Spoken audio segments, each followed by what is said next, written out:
عمران خان صاحب جو قوم کے باقاعدہ ارسطو بننے کی کوشش کرتے ہیں اور قوم کو اپنے آپ کو قوم کا روحانی باور کروانے کی اور اس قوم کے نوجوانوں کا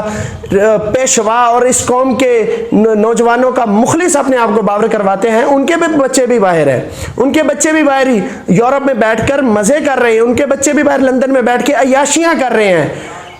یہاں پر اس ملک کی قوم کی اشرافیہ اگر کر رہی ہے تو صرف اور صرف ایک دوسرے کے ساتھ لڑائیاں کر رہی ہے، ایک دوسرے کے ساتھ بیٹھ کر جھگڑے کر رہے ہیں، ایک دوسرے کی ٹانگیں کھینچی جا رہی ہیں، ایک دوسرے کے گریبان پکڑا جا رہا ہے، صرف اور صرف کس لیے؟ اس قوم کے لیے؟ بالکل بھی نہیں۔ اگر اس قوم کے لیے انہوں نے، وہ نواز شریف صاحب ہوں، زرداری صاحب ہوں، عمران خان صاحب ہوں، جو کوئی بھی ہو، اگر اس قوم کے لیے کچھ کیا ہوتا، خدا کی قسم یہ نوجوان کبھی بھی اپنے بہن بھائیوں کو، اپنے والدین کو، اپنے رشتہ داروں کو یہاں سے چھوڑ کر ہزاروں میل دور نہ جاتا روزگار کے لیے۔ اس ملک میں آپ نے اس نوجوان کو کبھی موقع فراہم کیا ہی نہیں ہے۔ مجھے بتائیں نوجوان کو بیچارے کو موقع ملے تو ملے کہاں؟ یہاں پی ایچ ڈی ہولڈرز جنہوں نے پی ایچ ڈی کی ہوتی ہے، پی ایچ ڈی کی ڈگریاں ان کے پاس ہوتی ہیں، لیکن حالات یہ ہے کہ وہ بیچارے عزت کے ساتھ روٹی کما نہیں سکتے، ریڑیاں لگاتے ہیں، فرائز بیچتے ہیں، مزدوریاں کرتے ہیں۔ اور جو لوگ جنہوں نے پوری زندگی نوکریاں کی ہیں، ریٹائرڈ ہونے کے بعد ان کو پھر نوکریاں دے دی جاتی ہیں۔ آپ دیکھ لیں ابھی ہمارا چیئرمین جو نیب ہے وہ کون ہے؟ ایک ریٹائرڈ فوجی۔ اس ملک میں ایک سپاہی جو فوجی ہوتا ہے وہ بھی ریٹائرڈ ہو، اس کو دوبارہ نوکری مل سکتی ہے، لیکن ایک نوجوان جو جوان بھی ہے، باصلاحیت بھی ہے، اس کے پاس وہ ہونہار بھی ہے، اس کو نوکری نہیں دی جاتی۔ اگر آپ نے اس ملک میں کوئی کاروبار کرنا ہے، لوگ کیوں باہر جاتے ہیں؟ کیوں باہر نہ جائیں؟ بلکہ کہ جب آپ نے اس ملک میں کاروبار کرنا ہے تو آپ نے متعلقہ جو آپ کا تھانہ ہے آپ کو اس کو ہفتہ دینا پڑے گا،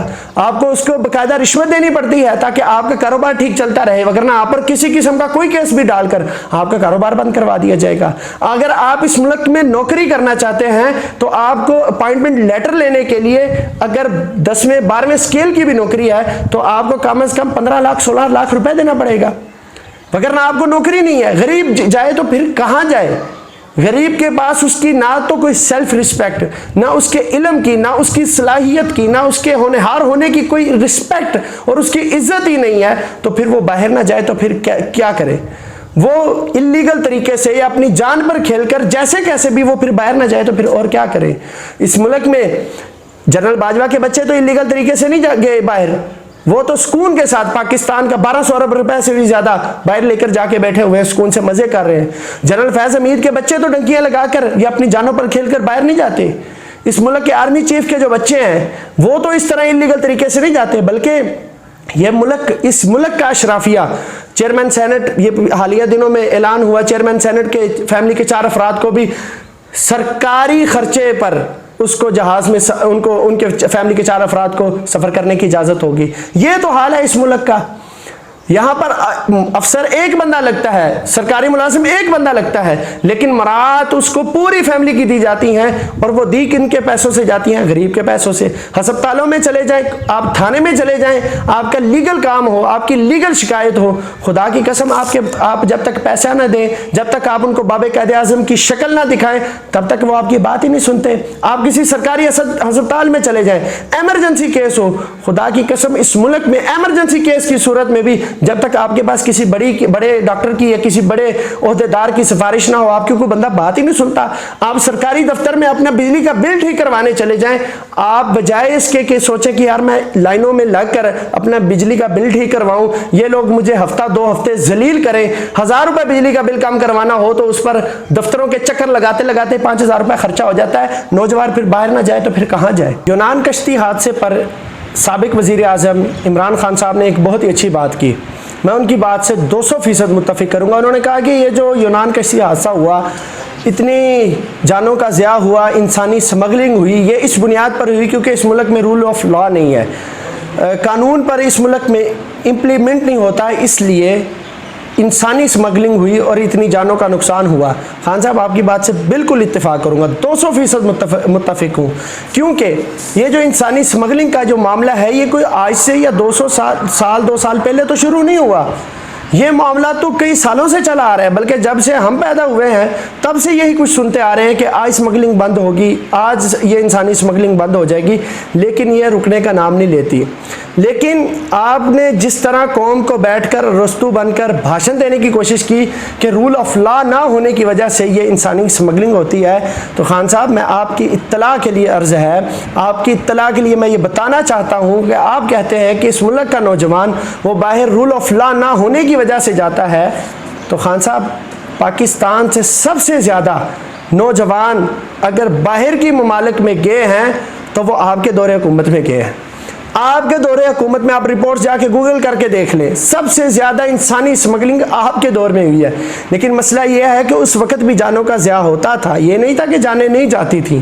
ڈنکی کے ذریعے لوگ مرتے تھے، لیکن وہ معاملات میڈیا پر اس طرح ہائی لائٹ نہیں ہوتے تھے جس طرح یہ معاملہ ہائی لائٹ ہو گیا ہے۔ تو لہٰذا آپ قوم کو بھاشن دینے سے پہلے کم از کم اپنے گریبان میں جھانکیں کہ آپ کے دور حکومت میں کیا ہوتا رہا ہے۔ اور ویسے بھی اگر ہماری حکومتیں چاہیں تو کیا یہ انسانی اسمگلنگ کا جو معاملہ ہے اس کو روک نہیں سکتے؟ کیا اس کی روک تھام نہیں ہو سکتی؟ ابھی آپ میڈیا پہ دیکھیں، ٹی وی چینل پہ دیکھیں تو ہر بلیٹن میں آپ کو یہ بتایا جاتا ہے کہ یہ جو انسانی اسمگلنگ کرنے والے ہیں، اتنے افراد کا گروہ گجرات سے پکڑا گیا، اتنے افراد کا گروہ لالا موسیٰ سے پکڑا گیا، اتنے افراد کا گروہ گجرانوالہ سے پکڑا گیا، یہ ہو گیا وہ ہو گیا۔ یہ جو ایف آئی اے ابھی متحرک ہوا ہے، یہ پہلے کہاں پہ سویا ہوا تھا؟ یہ پہلے کہاں پہ تھے؟ یہ جو ابھی ان کی پھرتیاں نہیں ختم ہو رہی، ابھی ان کی دوڑیں لگی ہوئی ہیں، ابھی یہ ہر وقت یہ بریکنگ نیوز چلا رہے ہوتے ہیں کہ ہم نے اتنے افراد کو گرفتار کر لیا۔ تو آپ نے جن افراد کو گرفتار کیا ہے، یہ گرفتاریاں تو آپ پہلے بھی کرتے رہے ہیں، لیکن اس طرح نہیں کرتے تھے جس طرح ابھی کر رہے ہیں۔ تو جو آپ پہلے گرفتاریاں کرتے رہے ہیں، کیا آپ کی وہ گرفتاریاں یا آپ کا قانون اس قدر نکما اور نااہل ہے کہ ان گرفتاریوں کے باوجود بھی اس جرم کو نہ روک سکا، اس جرم کی روک تھام نہ ہو سکی، بلکہ اس میں اضافہ ہی ہوا؟ تو اس لیے میں اپنے اداروں سے بھی گزارش کروں گا اور اس قوم سے بھی گزارش کروں گا، بلکہ نوجوانوں سے گزارش کروں گا کہ تھوڑا کھا لیں، جتنا آپ کو اس ملک میں ملتا ہے کوشش کریں رزق حلال کمانے کی، جیسے کیسے بھی رزق حلال کمائیں، غلط طریقہ نہ اپنائیں، تھوڑا کھا لیں، کم از کم اپنے بہن بھائیوں میں اپنوں میں تو آپ رہیں، کم از کم آپ اپنے والدین کی آنکھوں کے سامنے تو رہیں، زیادہ کی حرص میں آپ اپنی جان کی بازی نہ لگائیں، اور آپ اپنے لیے اور اپنے اہل خانہ کے لیے، اپنی فیملی کے لیے اس دنیا کو جان کی بازی لگا کر ڈنکی کے ذریعے جہنم نہ بنائیں۔ اللہ رب العزت سے دعا ہے کہ اللہ رب العزت پاکستان کو معاشی جو عدم استحکام ہے اس کو دور فرمائے اور پاکستان کو ترقی کی راہ پر گامزن فرمائے۔ اگلی ویڈیو میں ملتے ہیں، تب تک کے لیے اللہ حافظ۔